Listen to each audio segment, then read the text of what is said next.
Hello and welcome to this webinar brought to you by NetSupport. Absolutely delighted to have the chance to share with you in this really important topic today.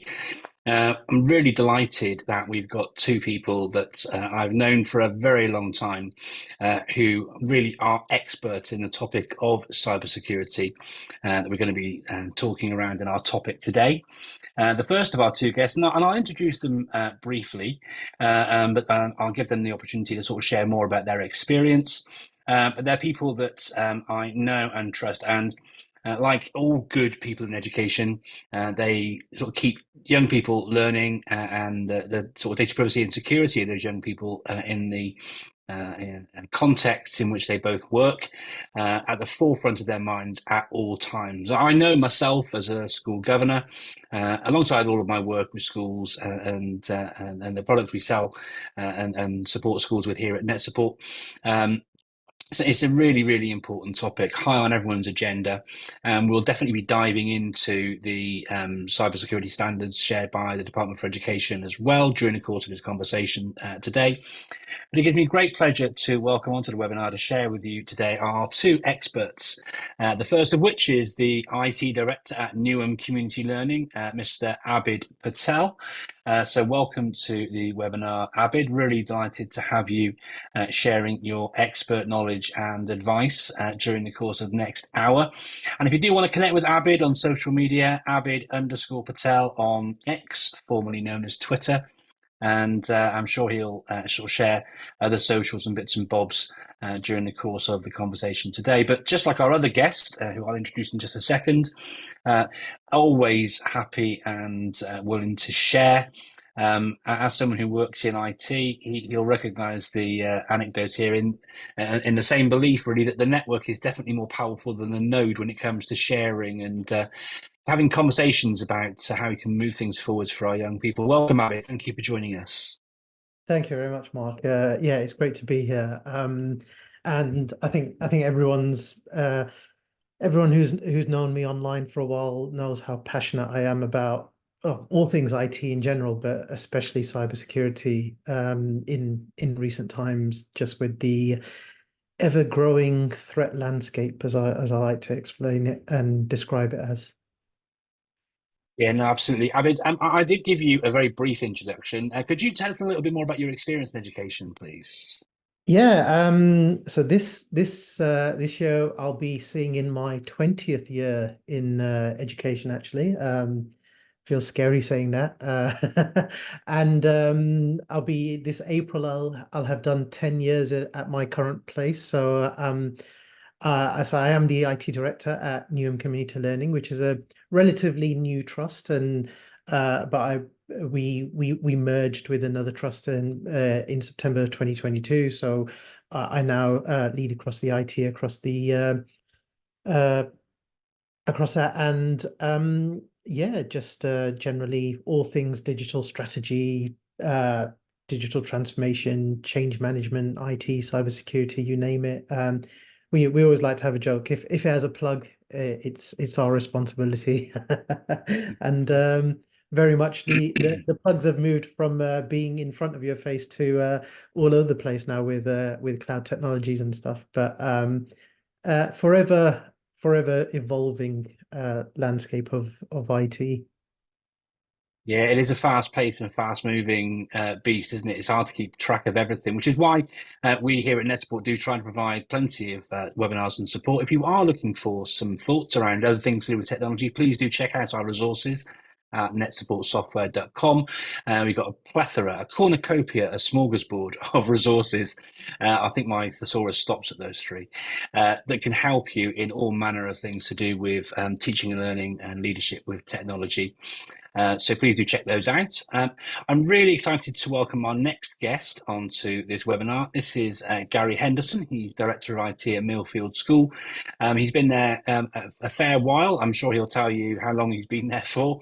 But Gary brings some interesting context. Not only has Gary been at the chalkface himself earlier in his career, but he's had an international experience too. He's been involved in, and I'll stop there because actually I'll end doing your whole CV for you, Gary. But I'm really excited to have you both here today because you do give a real good breadth and depth in terms of coverage on this topic. And, you know, you're lovely gentlemen and great to talk to, but you've got so many helpful advice and tips. And Gary, you can follow on X at Gary Henderson 18. I think he just wants to sort of still be an 18-year-old at heart. Maybe I never really dove into why there's an 18 at the end. Were you the 18th Gary Henderson to sign up to X? Perhaps I don't know, but he's active on social media. He's got a great blog as well. Please do check that out, where he shares his thoughts around cybersecurity alongside other issues and thinkings around AI and teaching and learning technology, deployment, implementation, all those sorts of things. But I wasn't going to do your full CV, Gary. So do you want to tell us a little bit about some of your experiences? Some of those letters after your name stand for? Well, I mean, if we'll get to the letters, it's they basically are, you know, certified information systems security professional and things like that. So they're basically IT certifications. But yeah, I mean, my history, as you said, you know, it did start out at the chalk face.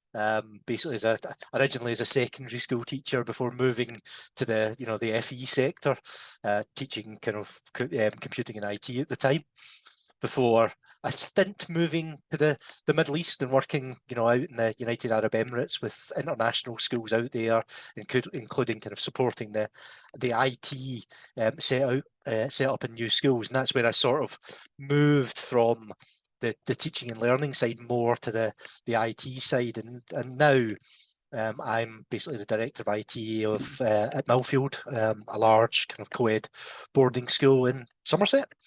But as well as that, I'm involved in a number of kind of different groups and different networks. You know, the Association of Network Managers in Education, the Digital Futures Group, which Abid's part of as well. And I'm very, very kind of passionate about, you know, the potential for technology in education. You know, you mentioned things like, you know, AI and whatever, but I also think that as a lot, it's really, really important with using technology that we make sure that we get that safety side of things right, and we get the digital citizenship right. And obviously, cyber is a big part of that. Yeah, absolutely. Which leads me quite nicely, Gary, onto the first question, actually. So, cybersecurity. You know, I remember Michael McIntyre does a great bit about, you know, passwords in one of his stand-up shows. You know, so originally my password was password. Then I was told it wasn't strong enough, so I changed it to password 123. Then I was told that wasn't strong enough. I needed a character, so I made it password 123 exclamation point. You know, beyond the comedy sketches like that. It's more than just passwords, isn't it? Yeah. What makes a strong password, and what constitutes cybersecurity? If you could sort of lay the landscape out for us. I'll pick up the password question first, and it's funny.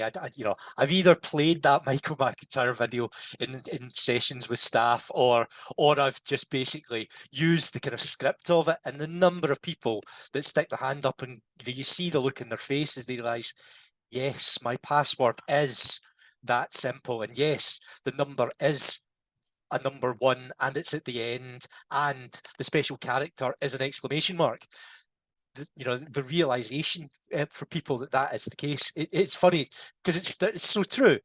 I mean, for me, password security, I come back to one thing and one thing only, which is the ability for a cyber criminal to crack your password, and that comes simply down to password length. You know, and I love the NCSE's guidance, the 3 random words. You know, so if I think of 3 random words, it's easy for me to remember, because we've also got to remember that, you know, if I said to you, right, your password's got to be 20 characters long, it can't be a word, it has to be a mix of special cat. Nobody in their right mind will remember that once you get to 10 or 20 or 30 passwords that we need in modern life. So, you know, 3 random words just works very, very well. Now, you know, as you said, passwords is not cybersecurity. You know, that's not the length and breadth of cybersecurity. It's, you know, your devices, you know, have you updated the software on them? It's have you, you know, are you using multi-factor authentication with your accounts, whether they're school accounts, whether they are personal accounts?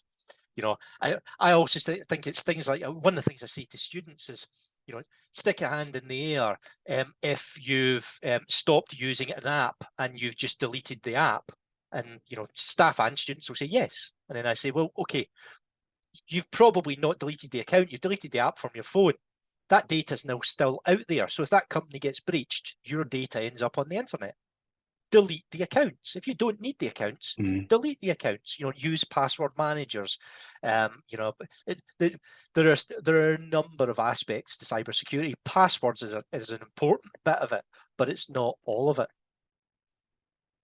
No, absolutely. Did you have anything to add into that, Abid, at all? Yeah, no, I think Gary's covered off a lot. I think one of the main things that I find when I'm discussing passwords with staff and students is repeated use of the passwords on multiple sites. And going back to what Gary said about a platform being or a website being breached, if you've got that same password on that one site that you're using across multiple sites, suddenly all of those sites for you has been breached. And that's why it's so important to have different passwords on different websites. Or if you're in an organization using SSO so that you're only using one password or but one account across multiple sites. And so if there's a breach, usually you're not affected because your SSO single sign-on provider hasn't been breached. So it's just a few of those considerations. I always get lots and lots of people say, "Oh, but how do you remember so many passwords?" And I can never remember, so I have to write them down or put post-it notes on my monitor. That at one point in time, lots of teachers were very guilty of. And the importance of things like password managers. If most of us have smartphones now, whether it's a iPhone or an Android phone, you've got the iCloud keychain, and then you've got Google Password Manager, and those are available to you sort of everywhere in your pocket. Nowadays, when you go to register for a site, it even suggests a password that you don't have to remember because all you're remembering is your one password for your main account. So yeah, those are just some of the tips that I share with my colleagues and students when it comes to password security.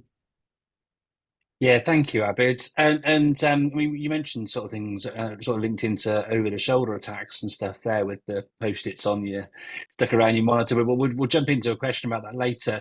I mean, you're sharing like Gary about how sort of talking to students and sharing advice with them and things. It was Safer Internet Day recently, and of course, we all agree that every day should be a Safer Internet Day. But it's good to draw a spotlight and something that I saw that you did, which ended up being hugely popular. And it was lovely seeing the engagements that this particular resource that you shared had. It wasn't just something that was picked up by schools and teachers here in the UK, but all over the world. So I wanted to ask you, Abid, in a world where every day is a Safer Internet Day, and you shared particularly things around cybersecurity on that infographic. Have you got some top tips that you can share with the audience from that infographic or beyond that you would say are important for people to remember beyond what we've shared already? Is that okay? Yeah. So I think the reason why I came up with that when the discussion around Safer Internet Day came was because my experience in the past of Safer Internet Day has been very much about online safety in terms of social media and being careful about how you share your data, what you post, and the so on and so forth. But I think one of the graphics I used was the shaking of hands between online safety and cybersecurity, because I think they go together very strongly hand in hand, where a lot of those principles completely with regards to online safety haven't gone away, but cybersecurity fits in very much. So obviously the conversation we've just had around password builds quite a big foundation around cybersecurity. But then what Gary touched on with regards to devices, if I had £1 for every time I've seen someone using Google Chrome and in the top corner it's got restart to update, and then 2-3 weeks later it's still restart to update. And did you restart? No, because I'm worried about losing my tabs. Well, losing your tabs, it's unlikely to happen because it usually brings them back. but also you're at risk of losing a lot more if you don't do those updates. Updates are not, and you'll have famous tabloid newspapers that will say, "Oh, the brand new iOS 17 has caused everyone's iPhones to come to a grinding halt, and maybe don't upgrade to it." Oh, absolutely, do not listen to those shocking headlines. In most cases, updates are not feature-filled updates. They are security updates. There is probably nothing that's going to look different. There might be a show-stopping feature that, oh, the color of or the font of your clock on your lock screen has changed or something. But the vast majority of stuff that is happening behind the scenes. And it's so important to keep your devices up to date. Students in schools now have smartphones in their pockets. They have tablets and laptops at home. Keeping all of those devices, keeping the software on those devices up to date. Some of the online safety things like, avoid sharing sensitive data online, being careful about where you post things, thinking of the privacy settings when you post them. Those things have not gone away. Probably even more important now with what Gary touched on about with AI and the risks around AI and deep fakes and things like that. Those are really important things that you need to consider. 2FA again, it's just an extra level of security. Why not consider it 100% for your personal accounts? There should be nothing stopping you for your personal accounts. And I think just to round off, I would say vigilance is the most important thing. The key thing is always being on guard, always trying to create that culture of natural vigilance. What they say about you need to do something, I think, for 60 days for it to become a habit. Start beginning that culture of vigilance now, so that you know what to look out for when you get the email, and what link is this? Is it too good to be true? Is that 90% sale on Amazon a thing really for sure? No. Be careful, hover over those links. Does it look like it's it's something that looks not quite right? Being extra vigilant, having that really sharp eye for security. Yeah, that's great sage advice there, and yeah, vigilance is absolutely the cornerstone of it. Being aware of the potential dangers and then trying to respond, and being mindful that whole, is this too good to be true? That's a great sort of litmus test to try and think when you receive an email that seems too good to be true. Those sort of things. You mentioned 2FA. Something that people often say to me is, oh, but it's so inconvenient, but the truth of the matter is, it's far less inconvenient than your account being breached, hacked, people starting posting things, and adverts and things, and damaging your reputation and posting things as you, and you losing access to your account is far less inconvenient than that. We've had a question from somebody in the audience, and please do, if you're watching, thank you for joining us. Please do fire through questions if you've got them. Rachel Coltart, somebody I think you'll both know, has asked the question, are you suggesting that password managers are a good idea or not? I think I know the answer here, obviously, but I'll jump to you, Gary, because you first mentioned password managers. Are they a good idea or not? I would say yes. They are a good idea. The reality is that the number of passwords we've got is increasing, exponentially. I don't know how many passwords I've got. And so, right, I want a nice long password, right? 3 random words is really useful. But if I've got lots of passwords, I'll eventually do what Abid's kind of counseled against, which is I'm going to start reusing them. And I mean, the perfect example, I saw a staff member who once basically fell for a phishing email pretending to be Apple, gave away their credentials, asked the question to IT and said, look, what do I do now? The answer is, right, you go to Apple and you do a forgot your password and do a reset, and it will send to your email account. And they said, oh, right, okay, no problem. I'll log into my email account. Oh, I can't log into my email account. Why not? Because you use the same password and the criminals have automatically tried and identified that your password's the same, and they've now got your email account as well. So, for me, password managers, whether it's the keychain, whether it's the various password managers you could get as plugins for your browser, yes, there's still a risk. There's a risk that if your master password isn't good enough, you've just given away access to everything. or if the password manager gets breached. The reality is, though, you can never get rid of all risk. The data's out there, it's in somebody's system, there's always a risk. I would advocate that using a password manager represents less risk than trying to create your own passwords and keep them all different and make sure they're long and complex. Password managers make for the best solution. Yeah, absolutely. I think it's about risk mitigation, isn't it? I mean, we all drive cars, right? And we can all have an accident in our car, but it doesn't stop us driving the car, right? So we do things to mitigate the risk. We have airbags, we have seatbelts, we have crash detection, we have crumble zones, we have all these different things, and there are protections around it. And there's certainly, I'd say, a situation like you said, Gary, which can be really helpful, particularly when, as Abid has alluded to as well, you've got multiple passwords that are the same for different places. We talked a little about 2FA already. That's two-factor authentication. I think it should be standard practice.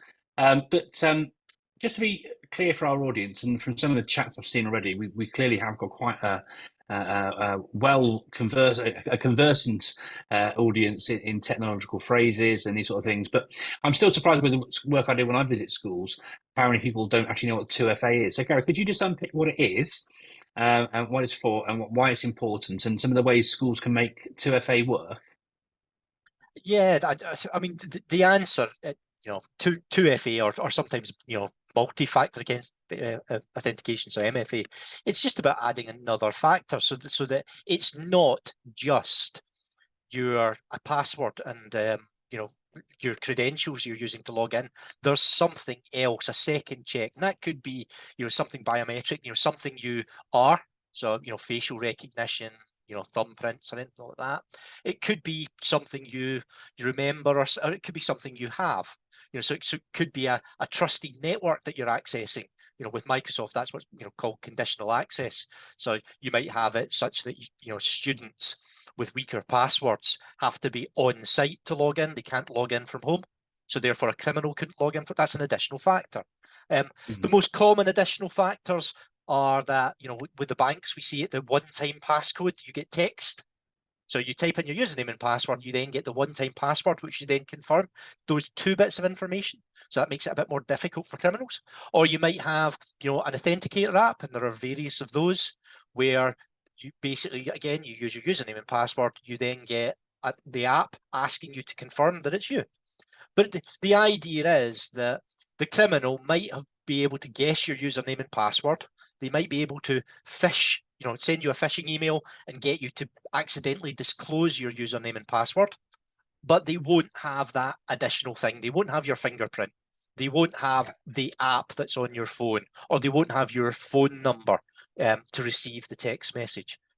And I think one thing it's worth noting, though, is that all multi-factor authentication methods or two-factor authentication methods are not equal. I've personally seen an attempt, to get access to my phone number, what's called SIM jacking, to basically allow them to bypass the multi-factor authentication because they have my phone number. So one-time passcodes are good, but they're not as good as an authenticator-based method. Or you can also get the physical kind of keys, which can act as an authentication method. So there are different methods, but they're not all equal. Great stuff, Gary. You've really sort of given a broad picture of all the different options that are available and all these different things. And hopefully that's been useful for our audience. And Rachel said thank you to you both as well for your response. So thank you for that, both of you, and to Rachel for the question. Any more questions, please do fire them through. And if appropriate, I'll be able to respond to them in the moment. Or if there are sort of bigger questions, there are things we could maybe leave till the end of the conversation. Abid, back to you for a second. We've been talking about 2FA or multi-factor authentication there, and I alluded to it being something that teachers sometimes think is like too much and so forth and so on, which could be seen as being something that schools could do better. So I want to talk to you in your experience in your trust and some of the schools that you work with and networks you've got. What are schools doing well when it comes to cybersecurity, and where might they be getting it wrong? And what can they do to improve those things? So I'll start with where they might be doing it wrong, and then give the example of how we sort of addressed that. And it took me a while to convince our trust to embrace two-factor authentication. And there was a lot of, I would say, irrational fear. But some of the discussions around what's been happening recently with regards to the DFE and the guidance around mobile phone usage in school has been challenging from the sense of we understand mobiles and we understand the pros and the cons that go with those.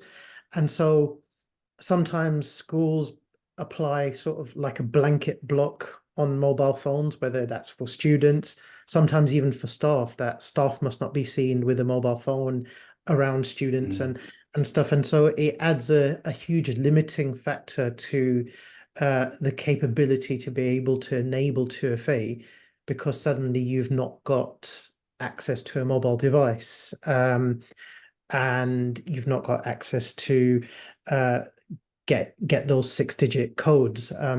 I've seen a chat. I've seen a message in the chat that's just popped up. Sorry, the DFE is the Department for Education that we've got here in the UK.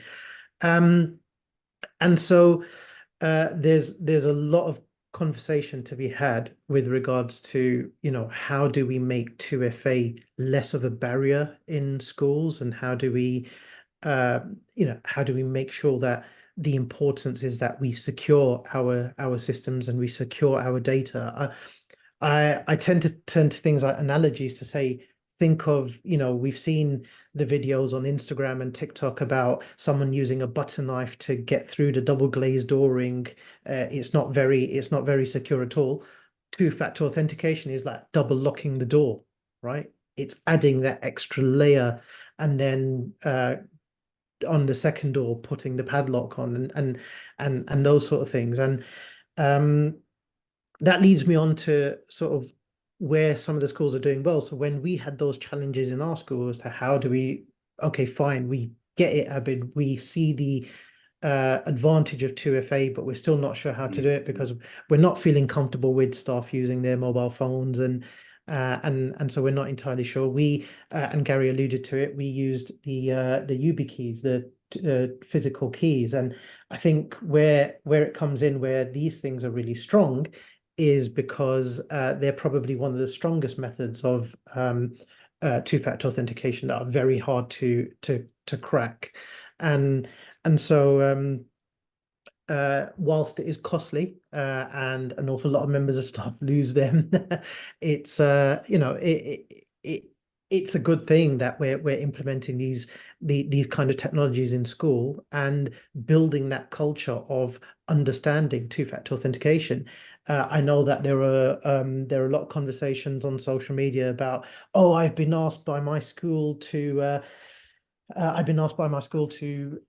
download this app on my phone. Are they going to suddenly have access to all of my personal information and stuff? And I think that's where the training and training and learning aspect comes in, where it's about, no, it's just a simple tool. And I think as soon as we implemented the physical keys, people started to, I've forgotten my key at home, and they started to download the authenticator app themselves. They started like, I'm feeling embarrassed to go and ask someone for the temporary 6-digit code, so I'm going to register my phone and register it on my tablet or something. And suddenly you're building that culture just by means that we didn't necessarily expect. Great, thank you, Abid. I've got a question linked into that. How do you manage staff losing their YubiKeys? We definitely probably need to improve some of those processes, but I regularly speak with our staff and say, look, if you do lose your key, at the end of the day, we appreciate mistakes happen. You have to let us know as soon as possible so we can disable the keys.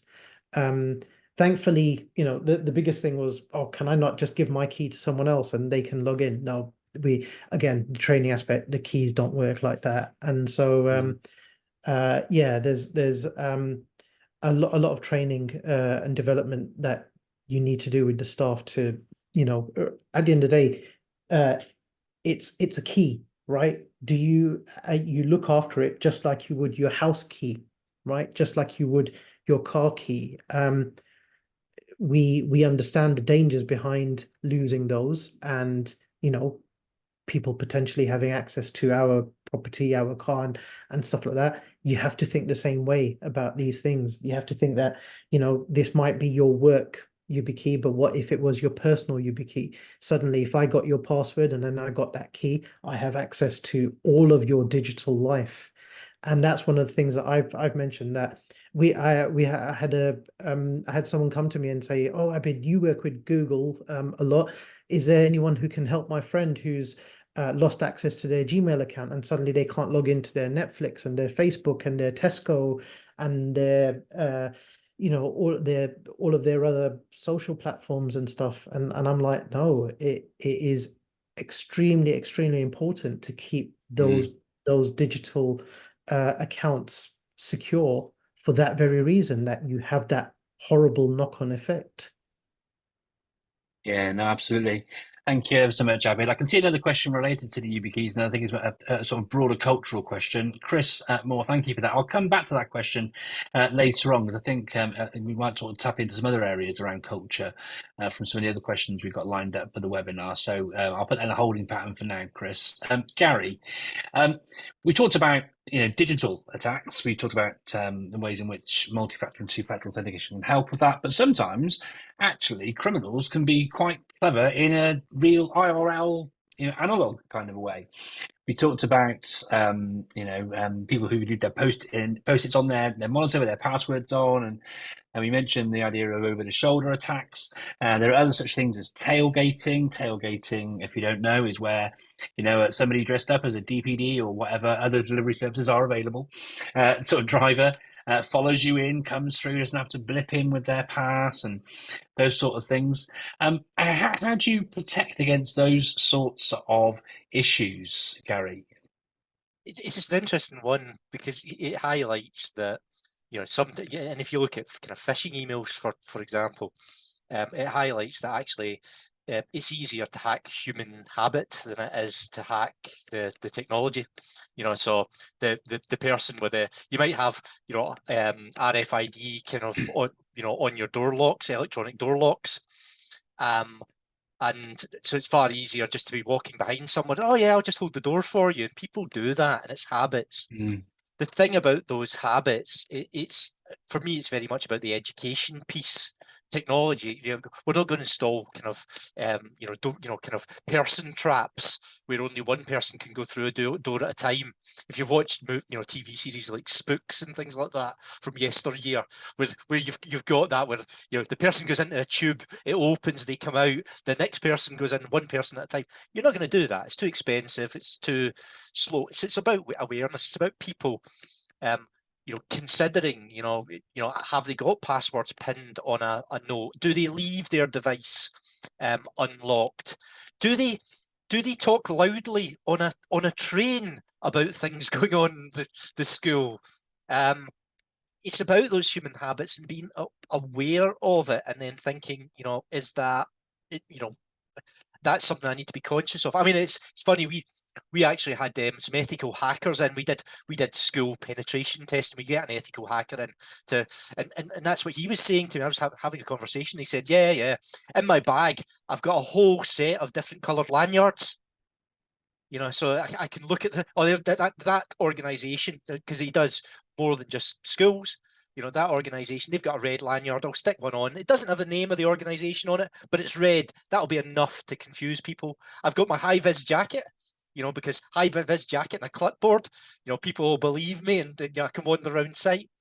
We've got to be conscious of those things, and that's the kind of around the kind of physical side of things, rather than the cyber criminal being remote in a different country trying to hack in by using your password or guessing your password and things like that. It can also be the physical side of things. I will say though, that obviously, from a cyber criminal point of view, it is more likely the remote hack, because the remote hack from another country, I can launch that against 1,000 people at once, and I only need one person to fall for it.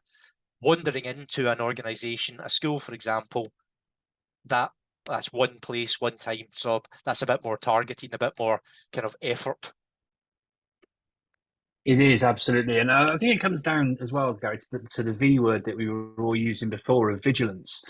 Just being mindful of what's going on around you and all those different things. And the truth be told, in education, far more than in the corporate world, things like over-the-shoulder attacks are far more likely to actually be the students, the pupils, who might see your Sims password or whatever password it is for getting into your accounts and so forth and so on. And of course, that presents all sorts of potential issues, not just around data privacy, but things to do with safeguarding and all manner of different issues, right? I just wanted to jump into the next question, if that's okay for both of you. I wanted to jump to you again, Abid, if that's okay. Cybersecurity brings lots of responsibility and subsequently potentially stress for people in roles such as yourself. And I might come to you as well, Gary, with this one, because I know you do quite a lot to counter some of the issues around stress and things. Could you share some effective daily practices or routines those in roles similar to yours can adopt to try and sort of support and maintain your mental and emotional well-being? Given some of the things you come across in the work that you do, as being, it can be really quite difficult things that you see. And Emma, I've seen your question. Don't worry, I'll come on to that in just a moment as well, because that leads into something we are going to be covering. So Abid, yeah, how do you sort of keep on top of your and those that you work with? How do you support others with their sort of mental health and well-being, emotional well-being around some of the things you have to deal with? It's a topic that's very, very close to me because I've been through it. We're on this webinar because we're passionate people. We want to see success in edtech, especially in schools, and I think for me it took a long time to sort of find and understand that balance. Gary and I were talking about it this morning, and we said, you can only do what you can do as much as possible. You be as vigilant as you can. You take on board the things that we've discussed to make sure you've done as much as you can. But ultimately, at the end of the day, if you're fighting a strong cyber criminal, they're going to hack you. They're going to you're going to suffer a cyber attack. There's not much you can do if they're super strong. It's like the superhero fighting the supervillain, right? There's the peaks and the troughs before the inevitable victory, sort of thing, or not in some cases. And I think it's really important to sort of understand that we practice we sort of find that internal balance that we are doing the best that we can, and I've said to a lot of I've said to a lot of senior leaders that at the end of the day, sometimes it's a case of not if a cyber attack happens, it's when the cyber attack happens. So we practice for it. We prepare for it, just like we do for a fire alarm, for example. I've been working schools for 20 years. Thankfully, I've never seen a fire. Why do we constantly have fire drills, right? Yeah, and it's for that eventuality or that inevitability, so to speak. So I think internally finding some of those balances that we are doing the best that we can, but then also, coming back to the passion thing, simple things like, or I say simple, but again, it takes you having to go through the journey to get to them. We're passionate about IT and we're passionate about updating all of the systems and stuff, but we can't update the systems during the day because they're in use. So what do? We work late into the evening to update those systems, or we work on the weekends to make sure we update those systems. Yeah. Negotiating things like scheduled downtime, right? In an afternoon or on an inset day or somewhere where you can do these updates without having to take out that personal time, finding that work-life balance. We're all, again, very passionate. I want to get to inbox zero. I've done lots of webinars on inbox zero. Suddenly at 6 o'clock in the evening, oh no, I've got that email come through. I need to address it straight away. No, that's a real challenge, a real internal mental challenge, finding that balance with regards to, because ultimately the more you start to go into that spiral, the more danger you're at with falling into the danger of burnout. And it is a real thing. There was an article on the BBC a few years ago, just after the pandemic, about IT staff in particular and the burnout, because ultimately we were the guys running Zoom, we were the guys running the Google Meet and the Teams and the remote learning, the remote working, right? And no one sees that because it's all behind the scenes. And simple things like, these sort of webinars and networking and conferences, going out there, engaging with communities. Gary and I are both ambassadors for the ANME, those kind of communities where you find other like-minded people to sort of connect with. For a very long time in my 20 years in education, I was a one-man band, right? The only person looking after the IT, no one to sort of bounce ideas off, no one to collaborate with. And it's these kind of online platforms and communities that have helped that mental health and well-being, because it's, oh yes, there are other people out there who really understand it and who get it, and people that I can share ideas with. So a lot of the stuff comes down to, how you just manage general stress, looking after yourself, eating well. We work long days, looking after yourself, going to sleep, getting sleep, getting rest, the general stuff that we do to just make our lives that little bit better. Yeah. Now, thank you for sharing all those different things, and certainly the power of professional networks, whether that's an actually approved sort of pre-set up kind of arrangement like the ANME, or whether it's your own built by yourself ad hoc PLN on socials, that they can be so useful and helpful. I know you. Gary, your context is really interesting because teachers work Monday, Saturday. You're a boarding school. There's an awful lot going on. You've got a lot of moving parts, different sites. The main site is huge as well. You've got the stuff that's open to the public and things as well, with the pool that comes open. My own children swim there, as you know. All these different things. How do you? I mean, if you could share briefly about how some of the ways that you do that, but also as someone who's got a team that works around you, that you lead and so forth and so on as well, how do you make it so you can support them with their emotional health and mental health? Yeah, I think, Abid sort of raised, the key thing is trying to find that balance. There is a lot of things that need to be done, but how do we, how do we balance it out? One of the things I do is I try to, do some running and, try to make sure I give myself time for reading. And I think with the team here, I mean, that's equally, it's about trying to find that balance. There is definitely times when I need individuals in, for whether it's, some downtime, and it's very, very difficult to get it here because as a boarding school, we are pretty much, always on the go. So it's really difficult to find downtime. So I need, but then it has, that's a two-way street, and therefore equally, members of the team have got families, issues come up, and I try my best to kind of offer that flexibility wherever possible, so that it works for both, for the school, it works for them as individuals. It's interesting, Abid talked about from a cyber incident that it's not an if, it's a when, and I totally agree with that. But one of the things, I went to an industry event and we were talking about this, and I came away with, one thing that some of the industry people were talking about in terms of cyber, and they were saying, we always talk about having your incident plan, and part of the incident plan is about planning who the roles are. So who's going to do communication, who's going to be fighting on the technical side, who's going to keep notes. And one of the companies said, you should also have a well-being officer. Who's going to make sure to say to people and say, look, you've been on the go for 24 hours during this cyber incident. You need to go and have a rest.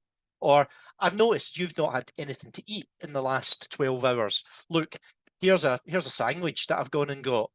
And that's one of the things we've implemented within our kind of incident plan, that actually having that well-being officer, because the reality is that if you do treat it as not an if but a when it happens, the stress levels will go off the scale.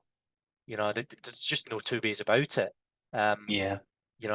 Ransomware or whatever, stress levels are off the scale, and therefore it's what can we plan in advance to try and manage that. Great stuff, both of you. Thank you ever so much.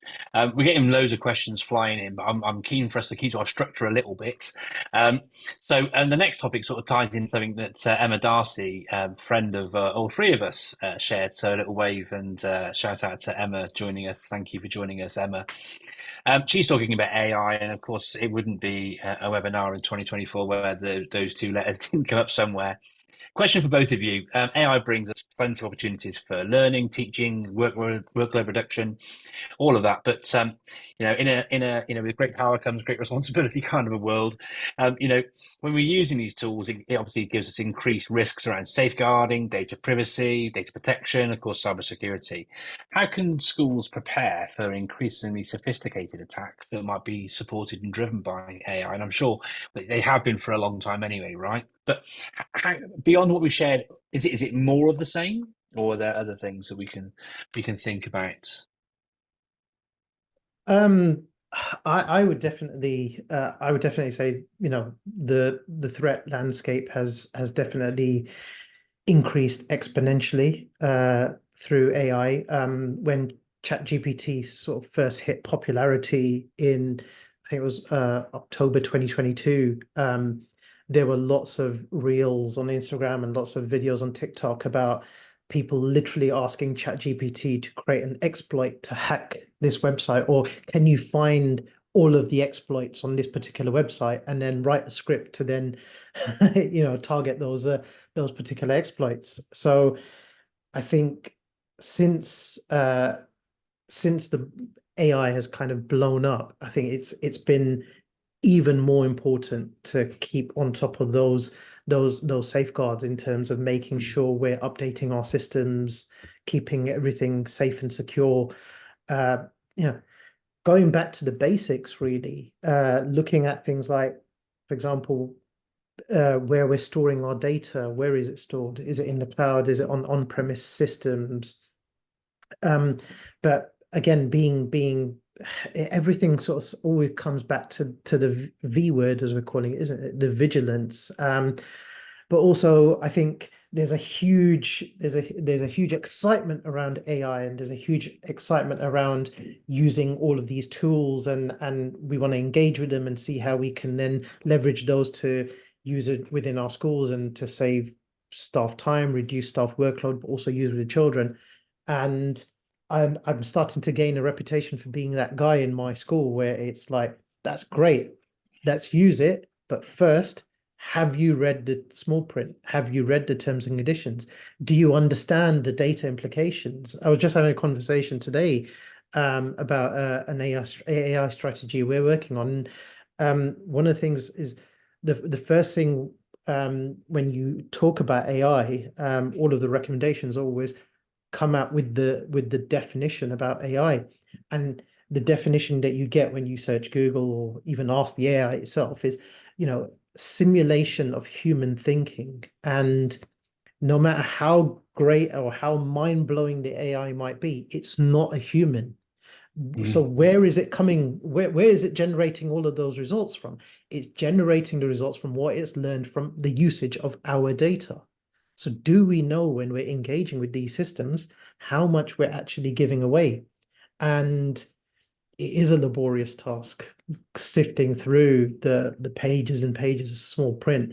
But I think in a GDPR world, in a world where we're a lot more conscious about data security and cybersecurity, we have to be extremely, extremely vigilant in understanding what, yes, we absolutely want to use the AI, but right now, is it the right time to use that particular tool? Do we know what's happening with that particular tool? Can we be sure that it's safe and secure and it's the right thing for us at the moment? Can we be sure that we're not putting our staff and students and our school community at risk by engaging with that particular tool, no matter how fancy it is? There was a there was an app, I think something to do with the face and making yourself a lot older, which I know none of us want to really do. But you know, it was being that data was being stored on Russian servers and things like that, and people didn't know about it because everyone was just kind of like, oh, I've seen it and it's gone viral, and I want to start play with it. I want to get in with the crowd, right? And you know, who's got time? If I had £1 for every time someone installed a piece of software and they, yes, I accept, next, finish. Do you know what you've just accepted? Do you know what you just clicked? All of those things too. So again, It's going back I to the hate vigilance, isn't to it, Abid? I hate to summarize it in that same word, but it's the vigilance. Yeah, absolutely. Thank you, Abid. Did you have anything to add to that at all, Gary? I know you've been thinking an awful lot about AI in lots of different ways, from your writing on your blog and sharing and so forth and so on. And anything to add to what Abid shared there?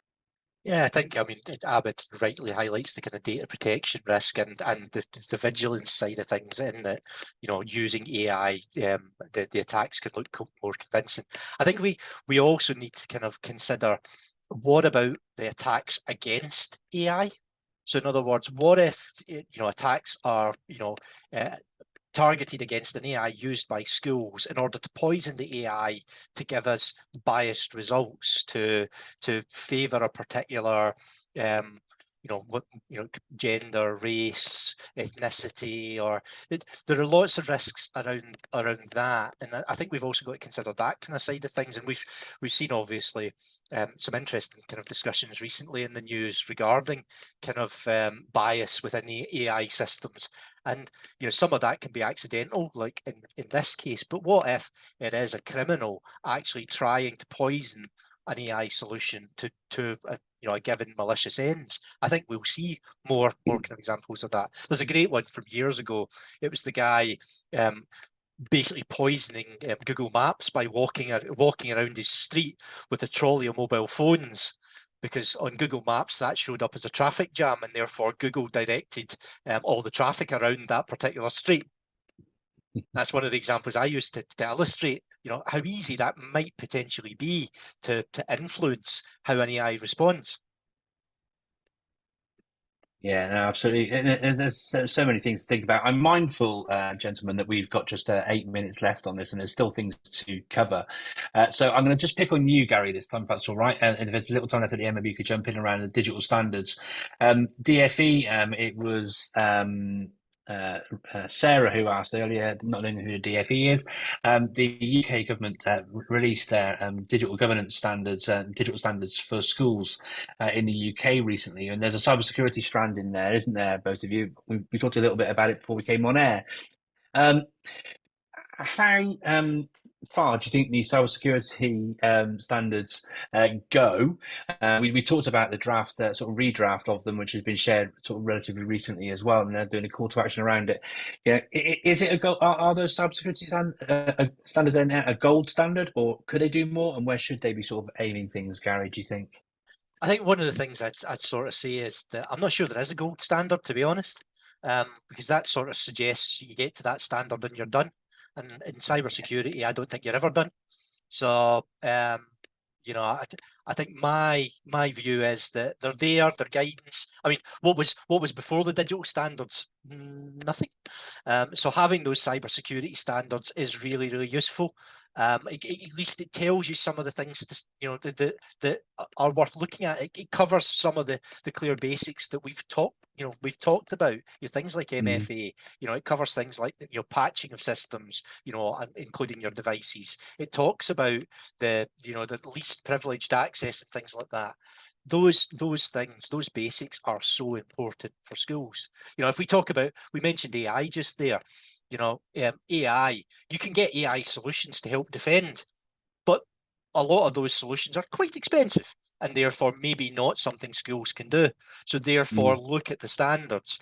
They point to some of the basic things that we can do, and don't seek to be perfect. Don't aim for the gold standard. Just aim to be more secure than you were yesterday or the week before.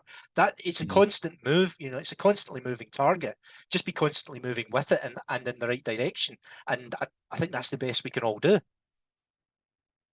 Thank you, Gary. And you touched on the points, and I'm pleased it came back up in the conversation because I wanted to address it. Because the question earlier about how do you deal with staff that refuse any work apps on their phone, including generic MFA, how can you get staff to actually adhere to these things? And so that idea there, Gary, about how can we be better this week, next week, moving forwards and things. So it links into sort of change management and how you support staff with those sort of things. From my perspective, um, being mindful of time, could one of you just sort of succinctly talk about how you counter those sorts of issues that you might get from your colleagues?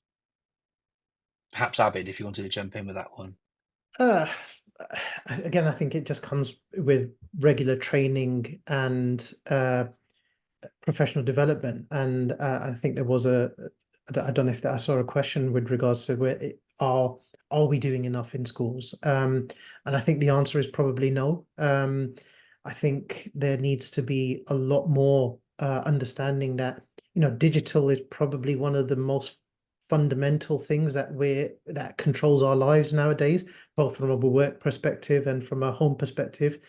We're here because of the digital tools on this particular platform, and everything, probably 90% of the work that we do uses the digital platform. 90% of the stuff we do at home probably relies on a digital platform of some sort.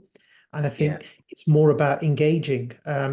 We don't we sort of embrace digital without thinking about it, whereas you wouldn't drive a car without the training and development, as in a driving lesson and in a driving test. But with digital, there's not that thing. And so I think it's really, really important to consider that ongoing, regular training and development, because it is constantly evolving and changing. Brilliant. Thank you, Abid. So just going to start to wrap things up now. I think we've covered up all the questions. I think my last question for both of you was sort of one sort of final takeaway, and I'm going to take away what two of the takeaways that you might share. So a key strand has been the V word, so about vigilance. Rachel Coulthard in the audience has picked up Gary's lovely quote, and I might nick that one myself actually, that aim to be more secure than you were yesterday. She said very reassuring advice. Thank you. So thank you for sharing that, Gary. Thank you to Rachel for picking that up as well. So if I sort of steal, magpie, those two things from both of you about vigilance and aiming to be more secure than you were yesterday, going to leave our audience with sort of one final little takeaway. Abid, if I could go to you first, please. I would say the community and the connections and the networking. We're not all experts, as we're always reminded, and we never will be, because there's these things are always evolving and we're always playing catch up. And so it's about collaborating with others, engaging with these sort of webinars and learning from other people, so that we can take those best practices back to our organizations and hope to be as secure as we possibly can. Brilliant. Thank you, Abid. And I'm going to steal something from Gary before he says it, because I know what he's going to say after Abid just shared that about the most important person in the room being in the room. Sorry, Gary. No, Gary, your final takeaway. I'm going to cheat. I'm going to throw two at you. I mean, the first one for me is just from a technical point of view, it's the basics. It's just do the basics. It's multi-factor authentication, least privileged access, patching. It's all of them. And as we've already said, do the best you can. And I think the other thing is, it's we have to accept it will happen. And it, around that, it's, we need to build that awareness. We need to build that culture, because it is a collective thing. Cyber, it's a bit like safeguarding. It's a bit like, Abid mentioned the kind of fire safety side of things. It's everyone's responsibility, and it takes a collective effort to keep schools, colleges, and any organisation secure.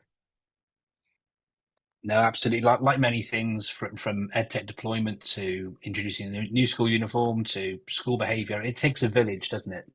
It isn't something which is down to just in responsibility of the likes of you two fine gentlemen. Listen, we're out of time. There have been so many great shares. Lots of resources mentioned as well. We'll make sure those go out into the notes for you beyond the session. The team at NetSupport will make sure you get that. And recognising people behind the scenes, we've mentioned the government standards. We've mentioned the Association of Network Managers in Education. There are loads of things that we can sort of share, which we will put into the notes to link into this. Gary, you can find him on X at Gary Henderson 18 and Gary Henderson on LinkedIn. Abid is Abid Patel on LinkedIn and Abid_Patel on X. Do either of you want to share your sort of web addresses and things for your blogs and like I said, other things that you do as well before we go? Abid, you've got a sort of web page with all your sort of references to where people can find more about you, don't you? Yeah, it's just abidpatel.com. Yeah, you've already shared my Twitter or X as it is now, where I'm usually posting lots of the fun and games. Brilliant stuff, thank you. And your blog, Gary, and anything else you'd like to share, where can we find out more? Yep. Well, the blogs, tech and learning. .wordpress.com, and also there was the blog I did, the podcast I did with Ian Stockbridge, which is In Our Humble Opinion, which is just ioho.co.uk, and we did 10 episodes just purely on cybersecurity. Brilliant stuff. Well, listen, thank you so much, both of you, for your time today. I genuinely appreciate you giving it up and sharing. Been lots and lots of takeaways, comments already from the audience. Thank you, fantastic, and so forth and so on. Thank you to you for joining us, and please do subscribe to the NetSupport page where you can find out about more of our upcoming webinars and events. We do try to put them on a regular basis, and there's plenty of other things in the past. Emma Darcy, who was in the chat earlier asking about AI, she joined us for a webinar just a few months ago, exploring that very topic about AI in education. So lots of great resources there for you to tap into. But for now, thank you for joining us. That is our hour and 1 minute. I'm sorry I've gone 1 minute over. I do apologise. Thank you all. I hope you have a great day. Take care. Be cyber secure and safe. Thanks.